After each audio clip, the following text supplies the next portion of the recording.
You know that feeling when work is so frustrating, when it's hard, when it's like meaningless, when it's not rewarding. I think all of us have been there at some point in work. I remember for me, right after I graduated from college, I just got my bachelor's in business with a concentration in marketing. And believe it or not, I was driving a big truck, like one of those U-Haul trucks that you see when people are moving. And I was transporting medical supplies from one warehouse to another. The AC didn't work. I was always sitting in a parking lot, otherwise known as the 405 or 110 freeways. My go-to tool was a pallet jack. And I'm not a handy person, you guys know that. I had to learn how to back up this big truck in like these narrow, dark warehouse loading docks. It was a grind, it was toilsome. This was not what I was expecting to do after I graduated from college. 2 years later, I go off to seminary. I'm getting my master's to become a pastor full-time, and I start working at a Barnes & Noble. I'm selling their e-reader, which they called a Nook. And sure, this wasn't, driving the truck, and it wasn't hard labor like that. And there was one key difference in this job, and that I found meaning in it. In that, my whole goal was to persuade customers that they needed to buy this Nook, this e-reader. But though I had a goal and a purpose, this work soon too began to be frustrating for me. Frustrating in a different way. I began placing like my identity and my well-being in how many devices I could sell each week. I became so concerned about, did I lead the sales team that month? Was I pleasing my boss, the customers that I served? And I got wrapped up in numbers, in success, in measurements. And I was constantly looking for that next reward. And it just became like this restless, meaningless cycle. See, work is a foundational thing. None of us can escape work. It's actually a basic human experience to reality. But for most of us, work is highly frustrating. On the one hand, maybe it lacks purpose for you, or maybe there's too much purpose. Maybe you don't have enough of work, or maybe you have too much of it. Maybe work isn't what you enjoy, or maybe it is what you enjoy, and you enjoy it too much that it becomes your identity and purpose. That is work in a nutshell for many of us today. The Apostle Paul, he begins to, as he wraps up this letter called Ephesians that we've been in for a couple months, as he gets into the chapter 6, but starting in chapter 5, he talks about all the everyday relationships in life. In the first century ancient world, they called this a household code. And there were 3 main relationships back then. A couple weeks ago, Rachel and I, we talked about marriage, the relationship between spouses. Last week, Pastor Kaylin and Danny talked about parents and children and that relationship. And the third relationship in the ancient world was work. It was between employer and employee. And that is what Paul talks about now in verses 5 through 9. Now, we say employer and employee. In Paul's context, it was master and slave. And I'll totally address that. I'm sure your mind is running with those terms. But first, let's read the passage. So Ephesians chapter 6, verses 5 through 9, we'll put it up for you or follow along if you have a Bible wherever you're watching. Here it is, verse 5, chapter 6. Paul writes, "Slaves, Obey your earthly masters with respect and fear, and with sincerity of heart, just as you would obey Christ. Obey them not only to win their favor when their eye is on you, but as slaves of Christ, doing the will of God from your heart. Serve wholeheartedly as if you were serving the Lord, not people, because you know that the Lord will reward each one for whatever good they do, whether they are slave or free. And masters, treat your slaves in the same way. Do not threaten them, since that you know he who is both their master and yours in heaven. And there is no favoritism with him. One of the biggest barriers to us understanding this passage and why we dismiss it is because we assume that slavery here in this passage is just like slavery that we know of from American history. And so many of us naturally, and honestly, rightfully so, may shy away from this passage because it's been misused and abused by white Christians to condone slave practices in the 18th and 19th century. And they absolutely abused this text and misinterpreted it, misabused it. And so my heart completely grieves with you, if some of your ancestors or anyone who's been diminished in the name of this text. So let me be clear this morning. Slavery in any form is absolutely wrong.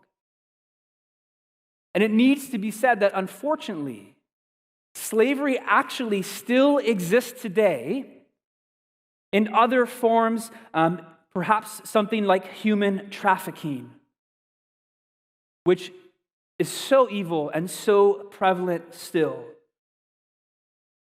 And so that needs to be said. But I also want to point out that slavery in the first century Roman world was different than what we think of as slavery from the 18th, 19th century slavery in the transatlantic trade.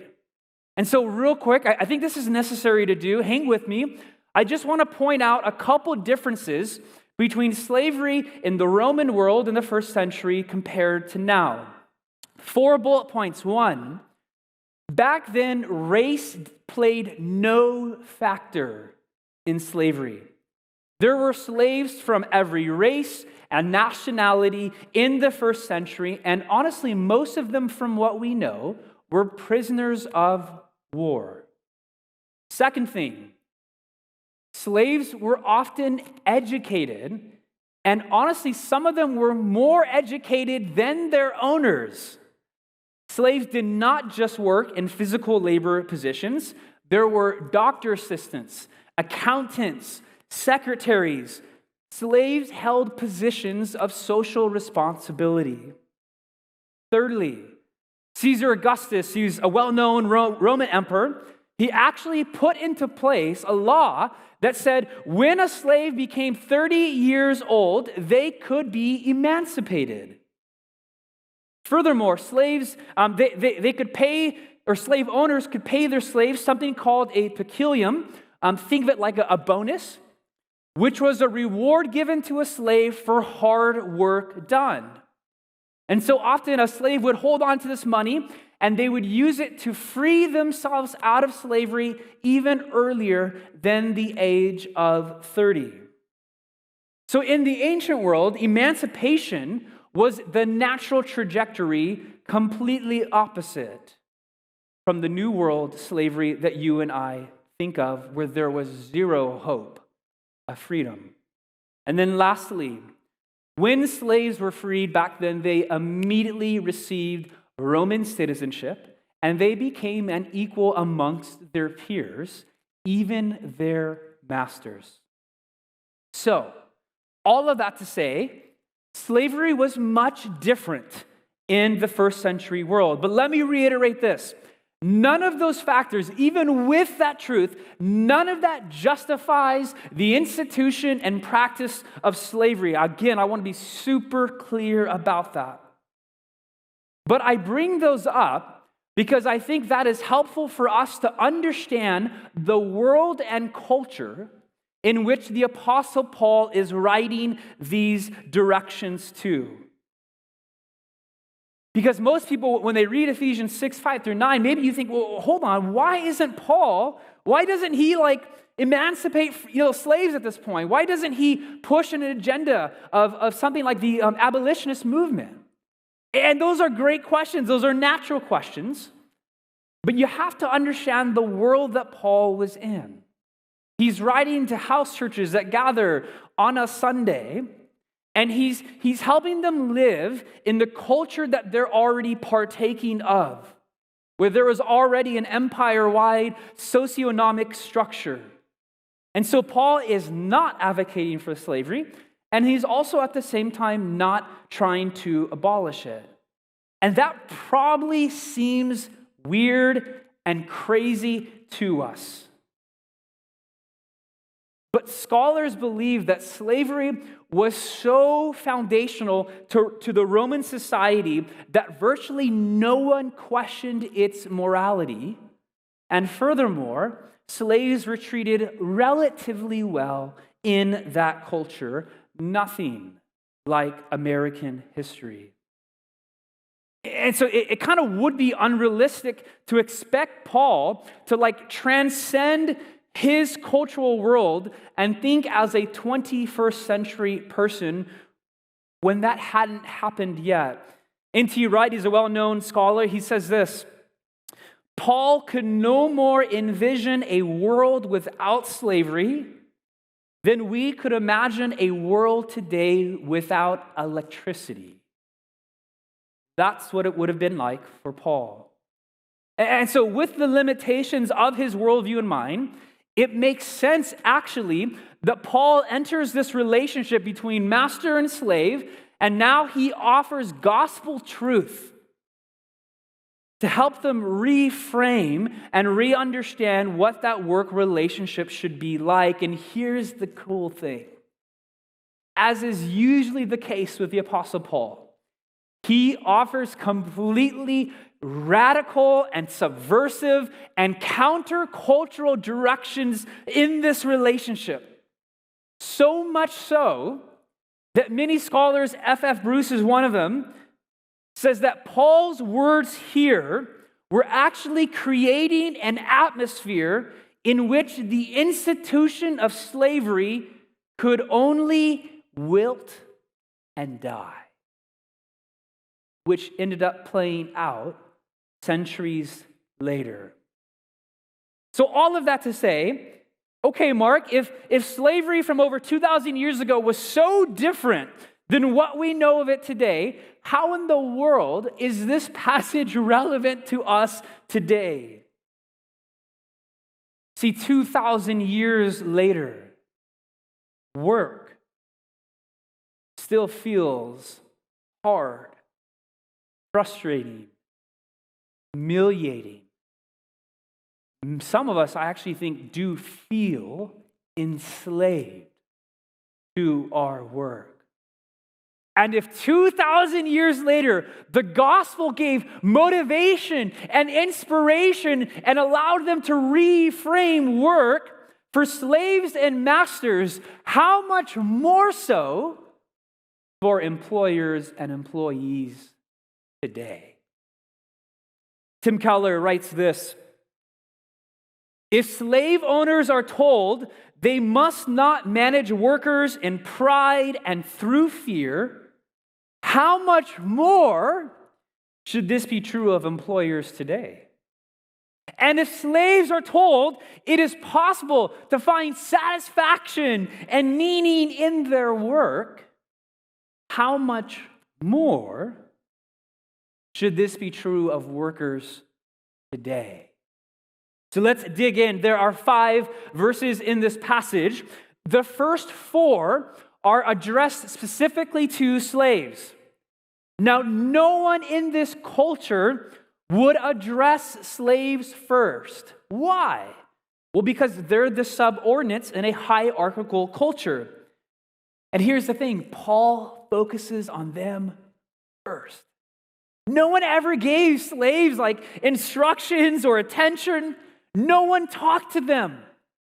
And so what's crazy is just the mere format of this passage. Paul is actually already beginning to be radically subversive because he's actually taken the time to talk to slaves, to give them instructions. He's treating them with dignity and social responsibility. So here's what he tells them. I just want to reread it, starting at verse 5. He says, slaves, obey your earthly masters with what? Respect and fear, with sincerity of heart. And underline this if you can, just as you would obey Christ. Obey them not only to win their favor when their eye is on you, but as slaves of God, doing the will of God from your heart. Serve wholeheartedly. And again, underline this, as if you were serving the Lord, not people. Because you know that the Lord will reward each one for whatever good they do, whether they are slave or free. See, one of the brilliant things that Paul does here is he reframes work. In this context, for slaves and masters. Paul, what I mean by reframe is he says this, as if you were serving the Lord, not people. Or just as you would obey Christ.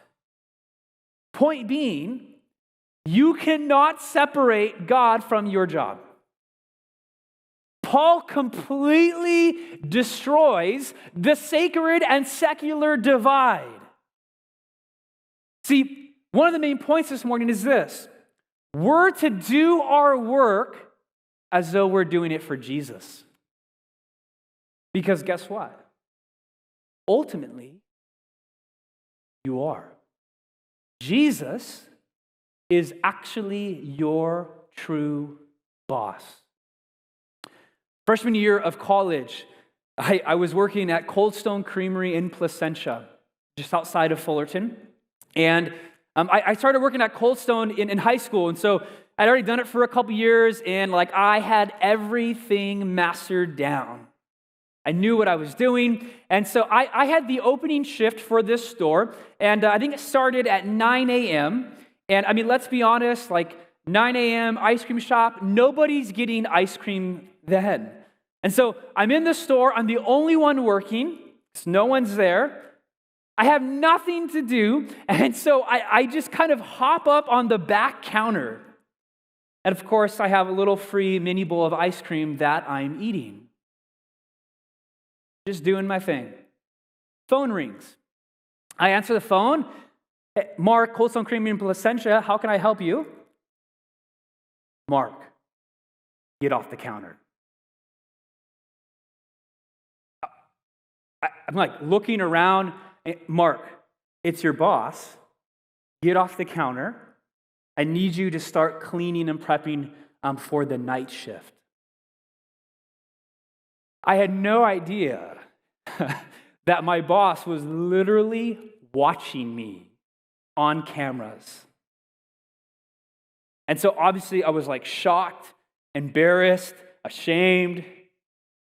And I realized, oh, my boss is watching me. And you know what else, though, in that moment? You know who else was watching me, though? God. How come I never thought of that? How come it took me getting called out by my earthly boss to realize actually that my real boss was actually watching me the whole time too? Notice, Paul says, obey your earthly masters with respect and fear and with sincerity of heart, just as you would obey Christ. And then he says, obey them not only to win their favor when their eyes are on you, but as slaves of Christ, doing the will of God from your heart, serving wholeheartedly, as if you were serving the Lord, not people. See, what Paul does here is that actually all of work is a calling from God.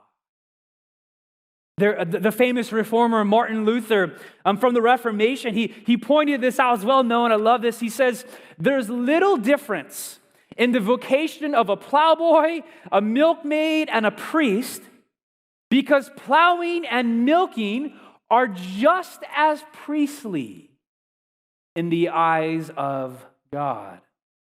That takes on a new meaning in Chino.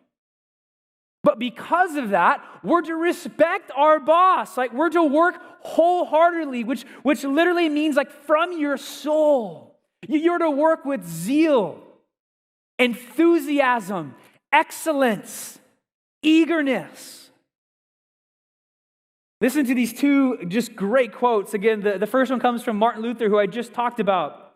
I love these. He says this: the Christian shoemaker does his Christian duty not by putting little crosses on the shoes, but by making good shoes. Because God is interested in good craftsmanship. Dorothy Sayers once said this. You have to think a little bit here on this one. No crooked table legs or ill-fitting drawers ever, I dare swear, came out of the carpenter's shop at Nazareth. Here's my first question for you this morning. Do you work unto the Lord?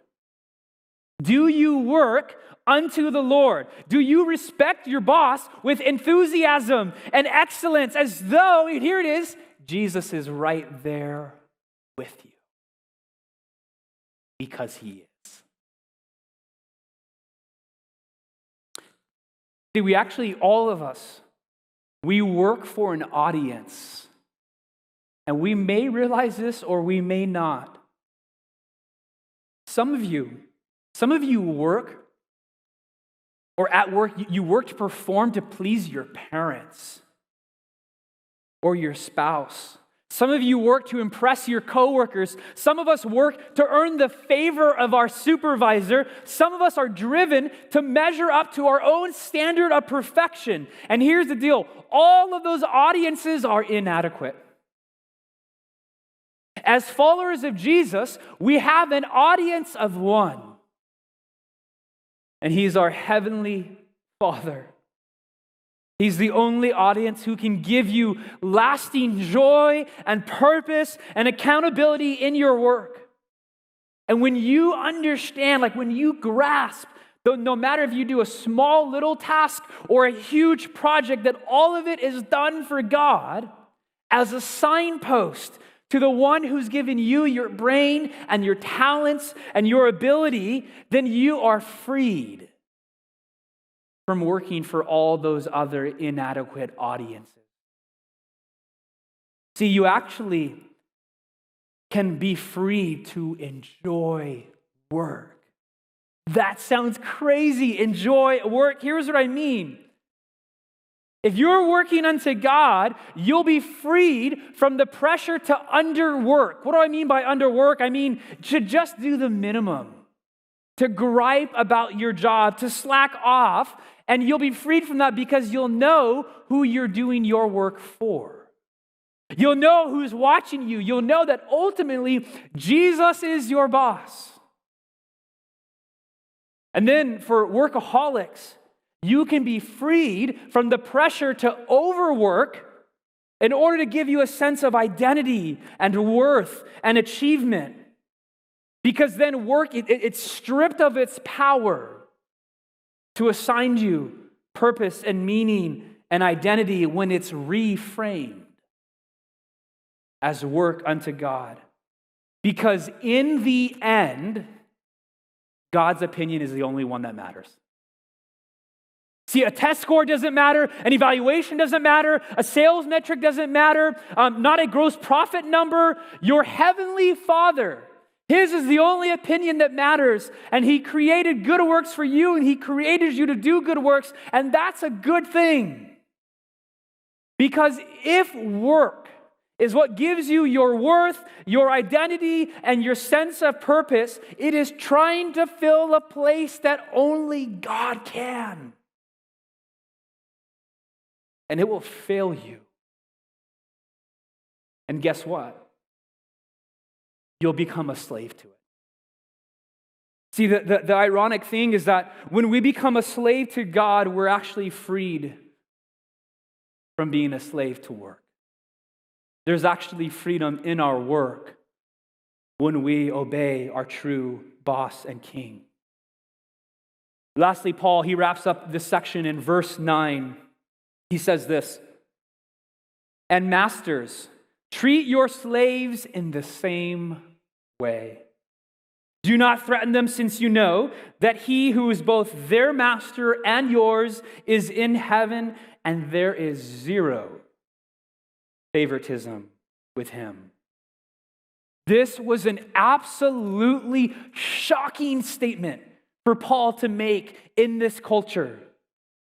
Masters were to treat their slaves in the same way that slaves are to treat their masters. I mean, this was absurd. No one ever said this in the first century. Slaves were considered your enemy. And he says, masters, treat them the exact same way. So with respect, with enthusiasm, with excellence, with sincerity of heart. Why? Because masters or employers are actually slaves as well to the true master, Jesus. Jesus is our master, and he's treated us well when we were slaves.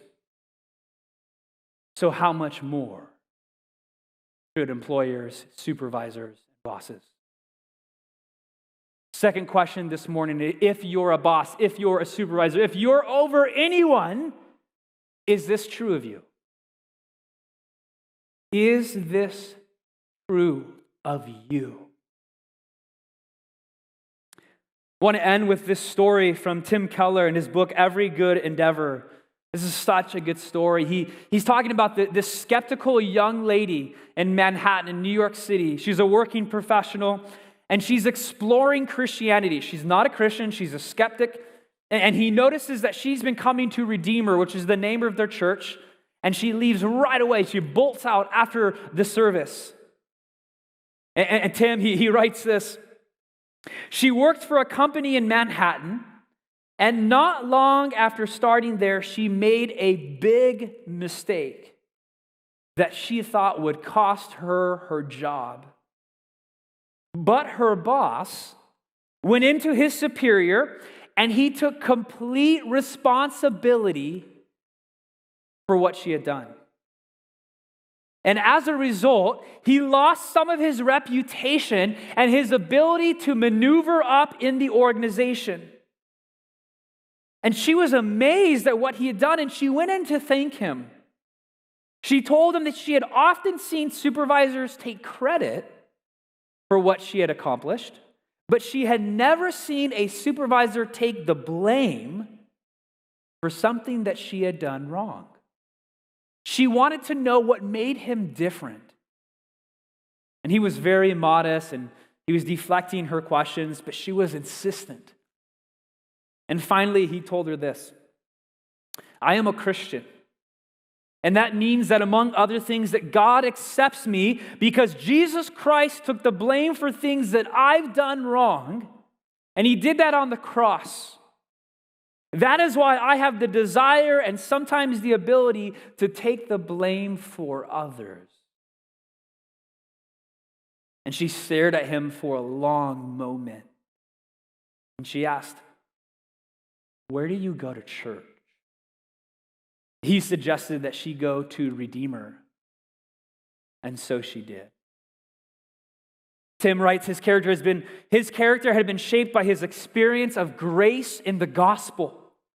And it made his behavior as a manager attractive and strikingly different from that of others.